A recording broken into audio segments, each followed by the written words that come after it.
Always find time for things that make you feel happy. ഇതാണ് ഇന്നത്തെ എൻ്റെ happiness coat. കഴിഞ്ഞ ആഴ്ച ഞാനും എൻ്റെ ഫ്രണ്ടുമായിട്ട് ഇങ്ങനെ ഫോണിൽ സംസാരിച്ചുകൊണ്ടിരിക്കുമ്പോൾ she was suggesting some ideas regarding how to find happiness in our daily life.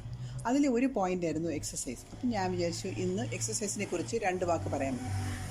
നമ്മുടെ ലൈഫിൽ ഡെയിലി ഹാബിറ്റായി എക്സസൈസ് ഇൻക്ലൂഡ് ചെയ്യുന്നത് തീർച്ചയായും സന്തോഷം ഉണ്ടാക്കുന്നൊരു കാര്യമാണ്. ഫിസിക്കൽ ആക്ടിവിറ്റിയിലൂടെ നമ്മുടെ ബോഡിയിൽ ഫീൽ ഗുഡ് ഹോർമോൺസ് റിലീസ് ചെയ്യുന്നതിലൂടെ നമ്മുടെ മൂഡും എനർജി ലെവലും വർദ്ധിക്കും. അതുകൂടാതെ നമ്മുടെ സ്ട്രെസ്സും ആങ്സൈറ്റിയും കുറയ്ക്കാനും ഉറക്കം കിട്ടാനും പിന്നെ നമ്മുടെ ആത്മവിശ്വാസം വർദ്ധിപ്പിക്കാനും വ്യായാമം സഹായിക്കും. അതിനാൽ നമ്മൾ തീർച്ചയായും ദിവസവും അല്പനേരമെങ്കിലും നമ്മുടെ ലൈഫിൽ വ്യായാമത്തിന് വേണ്ടി ചിലവാക്കണം. ഇനി ഇന്നത്തെ ഡിഷിലേക്ക് കിടക്കാം. ഇന്ന് ഞാൻ ഒരു മാമ്പഴ പുളിശ്ശേരിയുടെ റെസിപ്പിയാണ് ഷെയർ ചെയ്യാൻ പോകുന്നത്.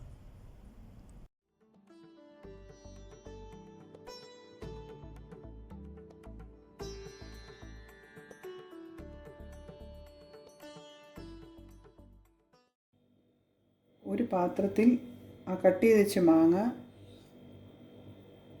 മഞ്ഞൾ, ശർക്കര, ഉപ്പ്, കാശ്മീരി ചില്ലി,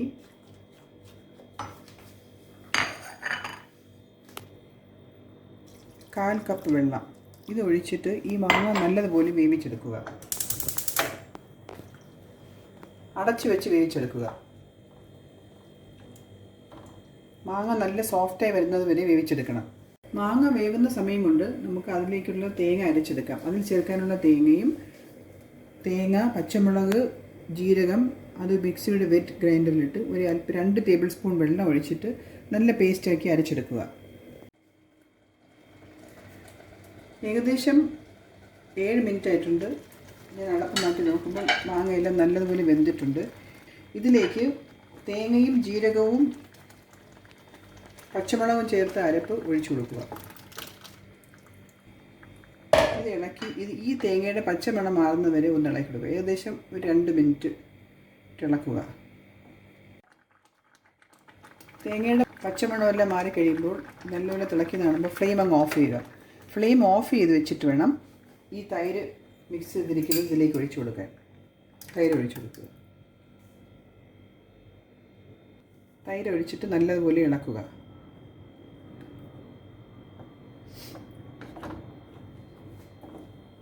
നല്ലതുപോലെ യോജിപ്പിച്ചെടുക്കുക.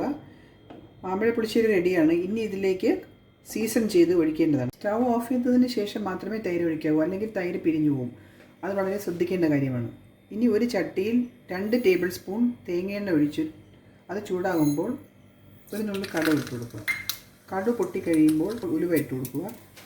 അതും ഏകദേശം പൊട്ടിക്കഴിയുമ്പോൾ റെഡ് ചില്ലി ഇട്ട് കൊടുക്കുക. റെഡ് ചില്ലി ഒന്ന് ചെറുതായി മൂത്ത് വരുമ്പോൾ കറിവേപ്പില മൂത്ത് കഴിയുമ്പോൾ ഈ സീസൺ ചെയ്തത് അതിലേക്ക് പകർന്നു വെക്കുക.